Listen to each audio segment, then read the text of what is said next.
The philosophical scripture, the Discourses, is brought to you by not a prophet org, the place on the internet to find spiritual guidance powered by artificial intelligence. Chapter 28. That we ought not to be angry with men. And what are the small and the great things among men? What is the cause of assenting to anything?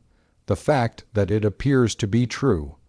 It is not possible, then, to assent to that which appears not to be true. Why? Because this is the nature of the understanding, to incline to the true, to be dissatisfied with the false, and in matters uncertain to withhold assent. What is the proof of this? Imagine, if you can, that it is now night. It is not possible. Take away your persuasion that it is day. It is not possible. Persuade yourself or take away your persuasion that the stars are even in number. It is impossible. When, then, any man assents to that which is false, be assured that he did not intend to assent to it as false, for every soul is unwillingly deprived of the truth, as Plato says, but the falsity seemed to him to be true. Well, in acts what have we of the like kind as we have here truth or falsehood? We have the fit and the not fit, the profitable and the unprofitable, that which is suitable to a person and that which is not, and whatever is like these. Can, then, a man think that a thing is useful to him and not choose it? He cannot. How says Medea, "'Tis true, I know what evil I shall do, but passion overpowers the better counsel." She thought that to indulge her passion and take vengeance on her husband was more profitable than to spare her children. It was so, but she was deceived. Show her plainly that she is deceived, and she will not do it. But so long as you do not show it, what can she follow except that which appears to herself? Nothing else. Why, then, are you angry with the unhappy woman that she has been bewildered about the most important things, and is become a viper instead of a human creature? And why not, if it is possible, rather pity, as we pity the blind and the lame, those who are blinded and maimed in the faculties which are supreme? Whoever, then, clearly remembers this, that to man the measure of every act is the appearance whether the thing appears good or bad. If good, he is free from blame. If bad, himself suffers penalty, for it is impossible that he who is deceived can be one person, and he who suffers another person. Whoever remembers this will not be angry with any man, will not be vexed at any man, will not revile or blame any man, nor hate nor quarrel with any man. So then all these great and dreadful deeds have this origin in the appearance. Yes, this origin and no other. The Iliad is nothing else than appearance and the use of appearances. It appeared to Paris to carry off the wife of Menelaus. It appeared to Helen to follow him. If then it had appeared to Menelaus to feel that it was a gain to be deprived of such a wife, what would have happened? Not only a why would the Iliad have been lost, but the Odyssey also. On so small a matter then did such great things depend. But what do you mean by such great things? Wars and civil commotions, and the destruction of many men and cities. And what great matter is this? Is it nothing? But what great matter is the death of many oxen, and many sheep, and many nests of swallows or storks being burnt or destroyed? Are these things, then, like those, very like? Bodies of men are destroyed, and the bodies of oxen and sheep. The dwellings of men are burnt, and the nests of storks. What is there in this great or dreadful? Or show me what is the difference between a man's house and a stork's nest, as far as each is a dwelling, except that man builds his little houses of beams and tiles and bricks, and the stork builds them of sticks and mud. Are a stork and a man, then, like things? What say you? In body they are very much alike. Does a man then differ in no respect from a stork? Don't suppose that I say so, but there is no difference in these matters. In what, then, is the difference? Seek, and you will find that there is a difference in another matter. See whether it is not in a man the understanding of what he does. See if it is not in social community, in fidelity, in modesty, in steadfastness, in intelligence. Where then is the great good and evil in men? It is where the difference is. If the difference is preserved and remains fenced round, and neither modesty is destroyed, nor fidelity, nor intelligence, then the man also is preserved. But if any of these things is destroyed and stormed like a city, then the man too perishes, and in this consist the great things. Paris, you say, sustained great damage, then, when the Hellenes invaded and when they ravaged Troy, and when his brothers perished. By no means, for no man is damaged by an action which is not his own. But what happened at that time was only the destruction of storks' nests. Now the ruin of Paris was when he lost the character of modesty, fidelity, regard to hospitality, and to decency. When was Achilles ruined? Was it when Patroclus died? Not so, but it happened when he began to be angry, when he wept for a girl, when he forgot that he was at Troy not to get mistresses, but to fight. These things are the ruin of men. This is being besieged. This is the destruction of cities, when right opinions are destroyed, when they are corrupted. When, then, women are carried off, when children are made captives, and when the men are killed, are these not evils? How is it, then, that you add to the facts these opinions? Explain this to me also. I shall not do that. But how is it that you say that these are not evils? Let us come to the rules. Produce the precognitions. For it is because this is neglected that we cannot sufficiently wonder at what men do. When we intend to judge of weights, we do not judge by guess. Where we intend to judge of straight and crooked, we do not judge by guess.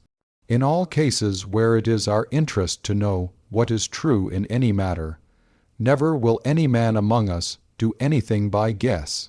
But in things which depend on the first and on the only cause of doing right or wrong, of happiness or unhappiness, of being unfortunate or fortunate, there only we are inconsiderate and rash. There is then nothing like scales, nothing like a rule, but some appearance is presented, and straightway I act according to it. Must I then suppose that I am superior to Achilles or Agamemnon, so that they by following appearances do and suffer so many evils? And shall not the appearance be sufficient for me? And what tragedy has any other beginning? The Atreus of Euripides, what is it? An appearance. The O Oedipus of Sophocles, what is it? An appearance. The Phoenix, an appearance. The Hippolytus, an appearance.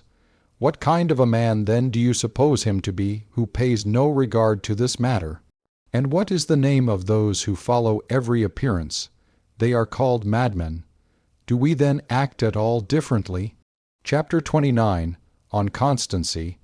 The being of the good is a certain will. The being of the bad is a certain kind of will. What then are externals?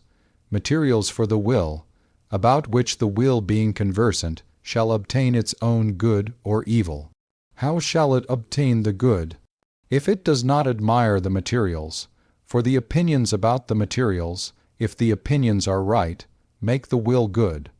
But perverse and distorted opinions make the will bad. God has fixed this law and says, if you would have anything good, receive it from yourself. You say, no, but I have it from another. Do not so, but receive it from yourself. Therefore when the tyrant threatens and calls me, I say, whom do you threaten if he says, I will put you in chains? I say, you threaten my hands and my feet. If he says, I will cut off your head, I reply, you threaten my head. If he says, I will throw you into prison, I say, you threaten the whole of this poor body. If he threatens me with banishment, I say the same, does he then not threaten you at all? If I feel that all these things do not concern me, he does not threaten me at all. But if I fear any of them, it is I whom he threatens. Whom then do I fear? The master of what? The master of things which are in my own power. There is no such master. Do I fear the master of things which are not in my power? And what are these things to me? Do you philosophers then teach us to despise kings? I hope not. Who among us teaches to claim against them the power over things which they possess? Take my poor body, take my property, take my reputation, take those who are about me. If I advise any persons to claim these things, they may truly accuse me. Yes, but I intend to command your opinions also. And who has given you this power? How can you conquer the opinion of another man? By applying terror to it. He replies, I will conquer it. Do you not know that opinion conquers itself, and is not conquered by another? But nothing else can conquer will except the will itself. For this reason, too, the law of God is most powerful and most just, which is this: let the stronger always be superior to the weaker. 10 are stronger than 1. For what? For putting in chains, for killing, for dragging whither they choose, for taking away what a man has. The 10 therefore conquer the 1 in this in which they are stronger. In what then are the 10 weaker? If the 1 possess right opinions and the others do not, well then, can the 10 conquer in this matter? How is it possible? If we were placed in the scales, must not the heavier draw down the scale in which it is? How strange, then, that Socrates should have been so treated by the Athenians. Slave. Why do you say Socrates? Speak of the thing as it is. How strange that the poor body of Socrates should have been carried off and dragged to prison by stronger men, and that any one should have given hemlock to the poor body of Socrates, and that it should breathe out the life. Do these things seem strange? Do they seem unjust? Do you on account of these things blame God? Had Socrates then no equivalent for these things, where, then, for him was the nature of good? Whom shall we listen to, you or him? And what does Socrates say? Anytus and Meletus can kill me, but they cannot hurt me. And further, he says, if it so pleases God, so let it be. But show me that he who has the inferior principles overpowers him who is superior in principles. You will never show this, nor come near showing it, for this is the law of nature and of God, that the superior shall always overpower the inferior. In what? In that in which it is superior. One body is stronger than another. Many are stronger than one. The thief is stronger than he who is not a thief. This is the reason why I also lost my lamp, because in wakefulness the thief was superior to me. But the man bought the lamp at this price. For a lamp he became a thief, a faithless fellow, and like a wild beast. This seemed to him a good bargain, be it so. But a man has seized me by the cloak, and is drawing me to the public place. Then others bawl out, Philosopher, what has been the use of your opinions? See, you are dragged to prison, you are going to be beheaded. And what system of philosophy could have made so that, if a stronger man should have laid hold of my cloak, I should not be dragged off, that if 10 men should have laid hold of me and cast me into prison, I should not be cast in? Have I learned nothing else then? I have learned to see that everything which happens, if it be independent of my will, is nothing to me. I may ask if you have not gained by this. Why then do you seek advantage in anything else than in that in which you have learned that advantage is? Then, sitting in prison, I say, the man who cries out in this way neither hears what words mean, nor understands what is said, nor does he care at all to know what philosophers say or what they do. Let him alone. But now he says to the prisoner, come out from your prison. If you have no further need of me in prison, I come out. If you should have need of me again, I will enter the prison. How long will you act thus? So long as reason requires me to be with the body. But when reason does not require this, take away the body, and fare you well. Only we must not do it inconsiderately, nor weakly, nor for any slight reason, for, on the other hand, God does not wish it to be done, and he has need of such a world and such inhabitants in it. But if he sounds the signal for retreat, as he did to Socrates, must obey him who gives the signal, as if he were a general. Well, then, ought we to say such things to the many? Why should we? Is it not enough for a man to be persuaded himself, when children come clapping their hands and crying out, "Today is the good Saturnalia"? Do we say, "The Saturnalia are not good"? By no means, but we clap our hands also. Do you also, then, when you are not able to make a man change his mind, be assured that he is a child, and clap your hands with him? And if you do not choose to do this, keep silent. A man must keep this in mind, and when he is called to any such difficulty, he should know that the time is come for showing if he has been instructed. For he who is come into a difficulty is like a young man from a school who has practiced the resolution of syllogisms. And if any person proposes to him an easy syllogism, he says, "Rather propose to me a syllogism, which is skillfully complicated, that I may exercise myself on it." Even athletes are dissatisfied with slight young men, and say, "He cannot lift me." This is a youth of noble disposition. But when the time of trial is come, one of you must weep and say, "I wish that I had learned more."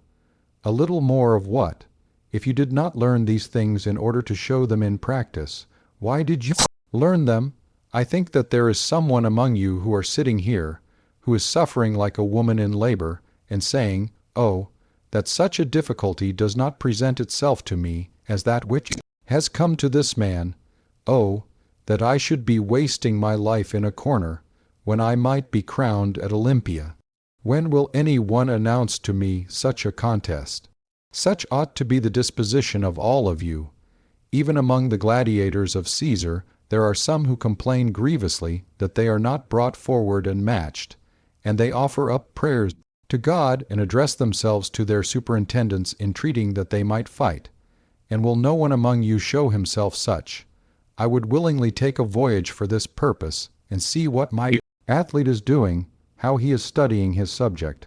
I do not choose such a subject. He says, "Why, is it in your power to take what subject you choose? There has been given to you such a body as you have, such parents, such brethren, such a country, such a place in your country. Then you come to me and say, 'Change my subject.' Have you not abilities which enable you to manage the subject which has been given to you? It is your business to propose. It is mine to exercise myself well. However, you do not say so, but you say, 'Do not propose to me such a tropic, but such. Do not urge against me such an objection, but such.' There will be a time, perhaps, when tragic actors will suppose that they are masks and buskins and the long cloak. I say, these things, man, are your material and subject. Utter something that we may know whether you are a tragic actor or a buffoon, for both of you have all the rest in common. If any one then should take away the tragic actor's buskins and his mask, and introduce him on the stage as a phantom, is the tragic actor lost, or does he still remain? If he has voice, he still remains. An example of another kind. Assume the governorship of a province. I assume it, and when I have assumed it, I show how an instructed man behaves. Lay aside the laticlave, and, clothing yourself in rags, come forward in this character. What then have I? Not the power of displaying a good voice. How, then, do you now appear? As a witness summoned by God. Come forward, you, and bear testimony for me, for you are worthy to be brought forward as a witness by me. Is anything external to the will good or bad? Do I hurt any man? Have I made every man's interest dependent on any man except himself? What testimony do you give for God? I am in a wretched condition, master, and I am unfortunate. No man cares for me, no man gives me anything. All blame me, all speak ill of me. Is this the evidence that you are going to give and disgrace his summons, who has conferred so much honor on you, and thought you worthy of being called to bear such testimony?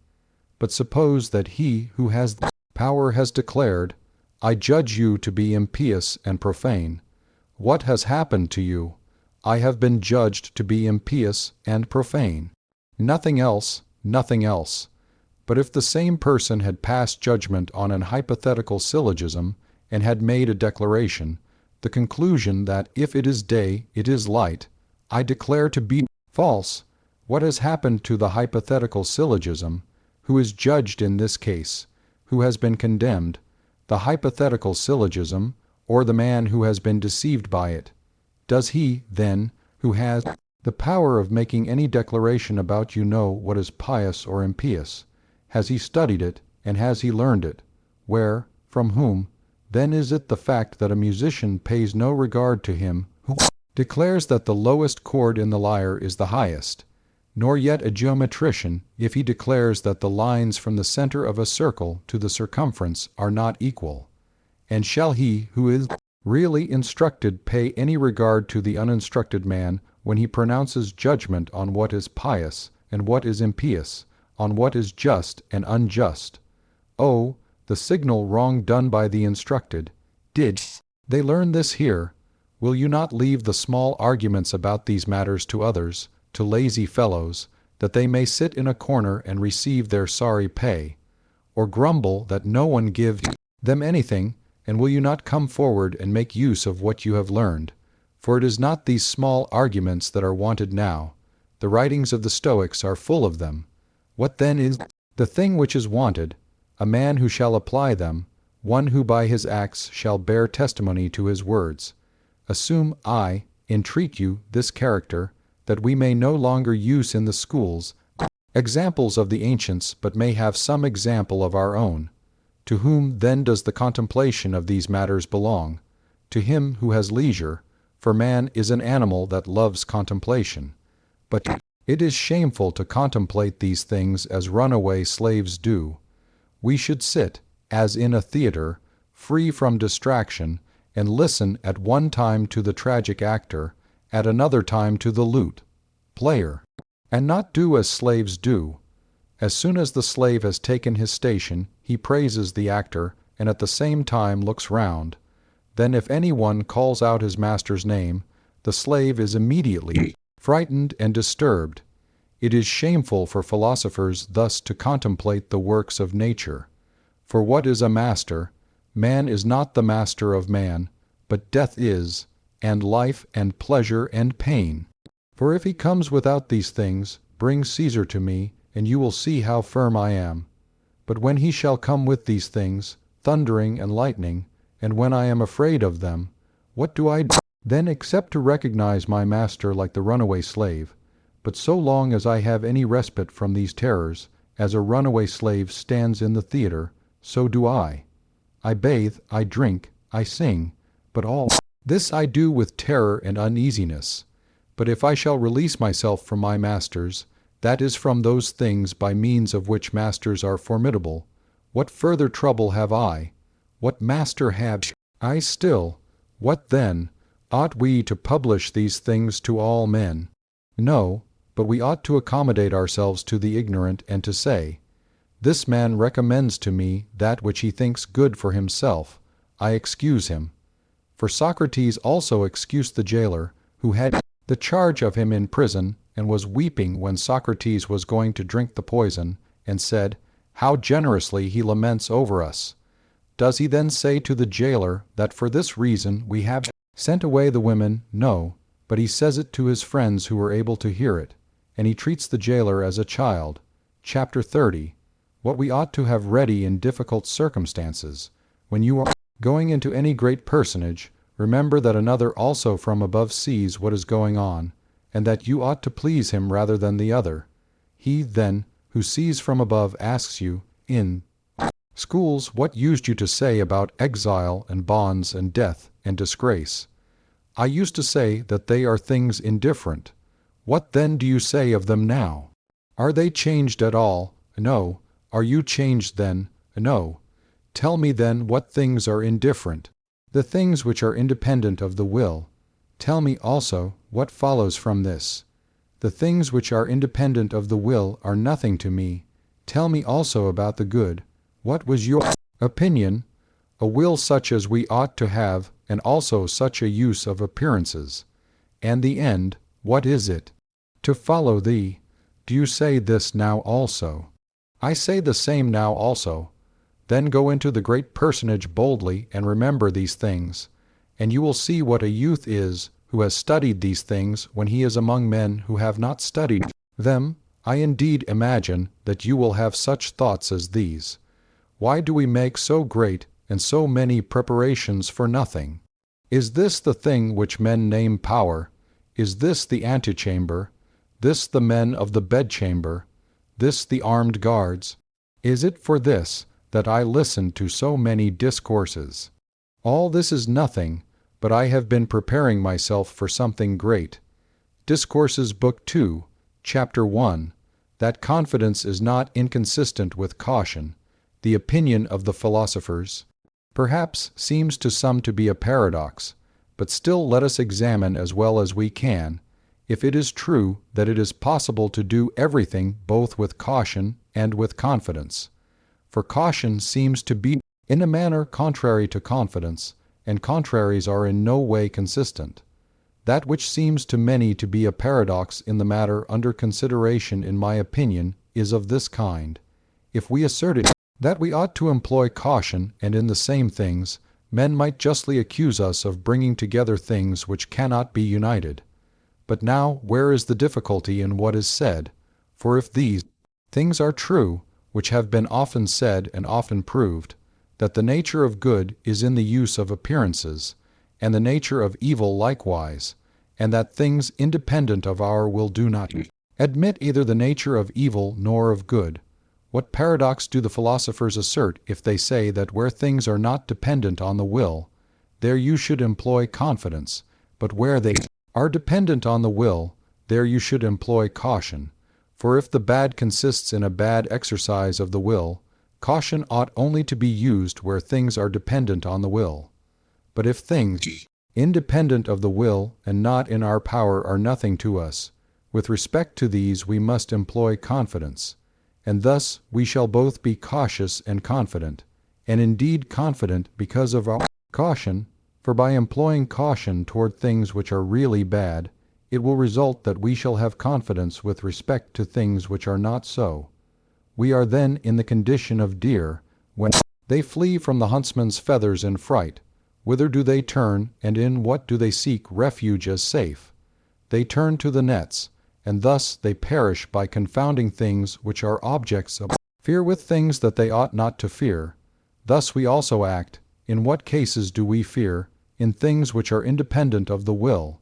In what cases, on the contrary, do we behave with confidence, as if there were no danger? In things dependent on the will. To be deceived then, or to act rashly, or shamelessly, or with base desire to seek something, does not concern us at all, if we only hit the mark in things which are independent of our will. But where there is death, or exile, or pain, or infamy, there we attempt or examine to run away, there we are struck with terror. Therefore, as we may expect it to happen with those who err in the greatest matters, we convert natural confidence into audacity, desperation, rashness, shamelessness, and we convert natural caution and modesty into cowardice and meanness, which are full of fear and confusion. For if a man should transfer caution to those things in which the will may be exercised and the acts of the will, he will immediately, by willing to be cautious, have also the power of avoiding what he chooses. But if he transfer it to the things which are not in his power and will, and attempt to avoid the things which are in power of others, he will of necessity fear, he will be unstable, he will be disturbed. For death or pain is not formidable, but the fear of pain or death. For this reason we commend the poet who said, "Not death is evil, but a shameful death." Confidence then ought to be employed against death, and caution against the fear of death. But now we do the contrary, and employ against death the attempt to escape, and to our opinion about it we employ carelessness, rashness, and indifference. These things Socrates properly used to call tragic masks. For as to children, masks appear terrible and fearful. From inexperience, we also are affected in like manner by events for no other reason than children are by masks. For what is a child? Ignorance. What is a child? Want of knowledge. For when a child knows these things, He is in no way inferior to us. What is death? A tragic mask. Turn it and examine it. See, it does not bite. The poor body must be separated from the spirit either now or later, as it was separated from it before. Why, then, are you troubled, if it be separated now? For if it is not separated now, it will be separated afterward. Why? That the period of the universe may be completed, for it has need of the present, and of the future, and of the past. What is pain? A mask. Turn it and examine it. The poor flesh is moved roughly, then, on the contrary, smoothly. If this does not satisfy you, the door is open. If it does, bear. For the door ought to be open for all occasions, and so we have no trouble. What then is the fruit of these opinions? It is that which ought to he the most noble and the most becoming to those who are really educated, release from perturbation, release from fear, freedom. For in these matters we must not believe the many, who say that free persons only ought to be educated, but we should rather believe the philosophers, who say that the educated only are free. How is this? In this manner, is freedom anything else than the power of living as we choose? Nothing else. Tell me then, ye men, do you wish to live in error? We do not. No one then who lives in error is free. Do you wish to live in fear? Do you wish to live in sorrow? Do you wish to live in perturbation? By no means. No one, then, who is in a state of fear or sorrow or perturbation is free. But whoever is delivered from sorrows and fears and perturbations, he is at the same time also delivered from servitude. How then can we continue to believe you, most dear legislators, when you say, only allow free persons to be educated? For philosophers say we allow none to be free except the educated. That is, God does not allow it. When then a man has turned round before the praetor his own slave, has he done nothing? He has done something. What? He has turned round his own slave before the praetor. Has he done nothing more? Yes, he is also bound to pay for him the tax called the 20th. Well then, is not the man who has gone through this ceremony become free? No more than he is become free from perturbations. Have you who are able to turn round others no master? Is not money your master, or a girl, or a boy, or some tyrant, or some friend of the tyrant? Why do you tremble then when you are going off to any trial of this kind? It is for this reason that I often say, study and hold in readiness these principles by which you may determine what those things are with reference to which you ought to have confidence, and those things with reference to which you ought to be cautious. Courageous in that which does not depend on your will, cautious in that which does depend on it. Well have I not read to you, and do you not know what I was doing? In what? In my little dissertations. Show me how you are with respect to desire and aversion, and show if you do not fail in getting what you wish, me, and if you do not fall into the things which you would avoid. But as to these long and labored sentences, you will take them and blot them out. What then did not Socrates write? And who wrote so much? But how? As he could not always have at hand one to argue against his principles, or to be argued against in turn, he used to argue with and examine himself, and he was always treating at least some one subject in a practical way. These are the things which a philosopher writes, but little dissertations and that method, which I speak of, he leaves to others, to the stupid, or to those happy men who being free from perturbations have leisure, or to such as are too foolish to reckon consequences. And will you now, when the opportunity invites, go and display those things which you possess, and recite them, and make an idle show, and say, see how I make dialogues? Do not so, my man, but rather say, see how I am not disappointed of that which I desire. See how I do not fall into that which I would avoid. Set death before me, and you will see. Set before me pain, prison, disgrace, and condemnation. This is the proper display of a young man who has come out of the schools, but leave the rest to others, and let no one ever hear you say a word about these things, and if any man commends you for them, do not allow it, but think that you are nobody and know nothing. Only show that you know this, how never to be disappointed in your desire, and how never to fall into that which you would avoid. Let others labor at forensic causes, problems, and syllogisms. Do you labor at thinking about death, chains, the rack, exile, and do all this with confidence and reliance on Him who has called you to these sufferings, who has judged you worthy of the place in which, being stationed, you will show what things the rational governing power can do when it takes its stand against the forces which are not within the power of our will. And thus this paradox will no longer appear either impossible or a paradox, that a man ought to be at the same time cautious and courageous toward the things which do not depend on the will, and cautious in things which are within the power of the will. Chapter 2. Of Tranquility.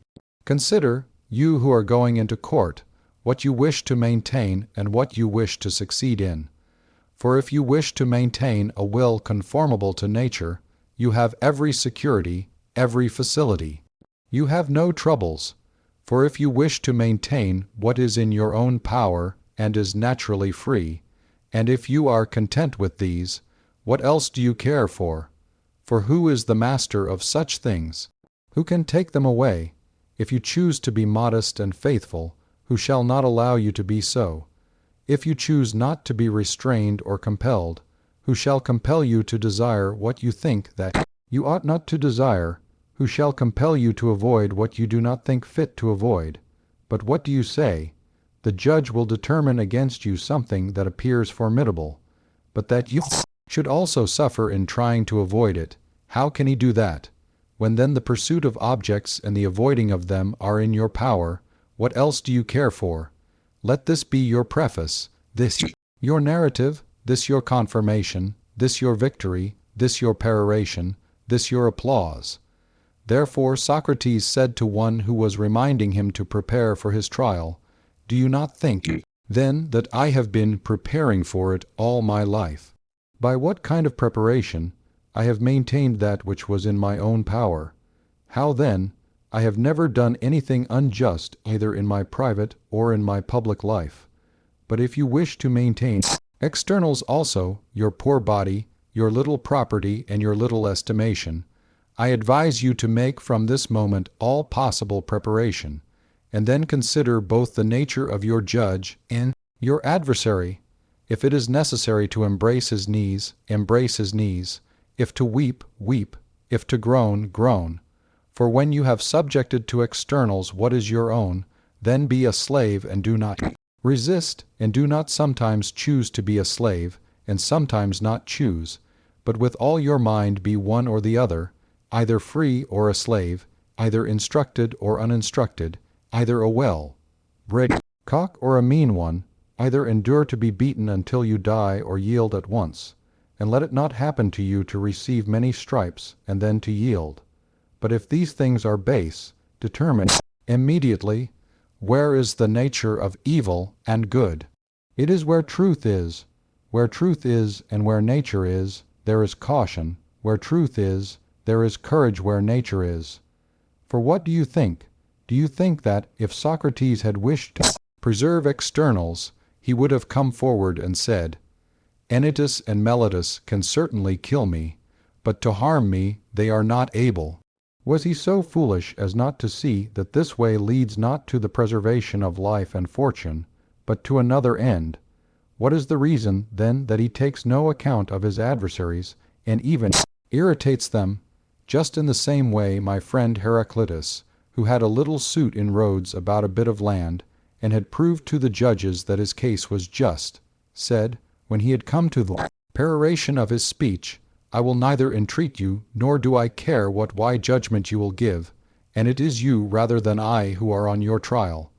And thus he ended the business. What need was there of this? Only do not entreat. But do not also say, "I." Do not entreat, unless there is a fit occasion to irritate purposely the judges, as was the case with Socrates. And you, if you are preparing such a peroration, why do you wait? Why do you obey the order to submit to trial? For if you wish to be crucified, wait and the cross will come.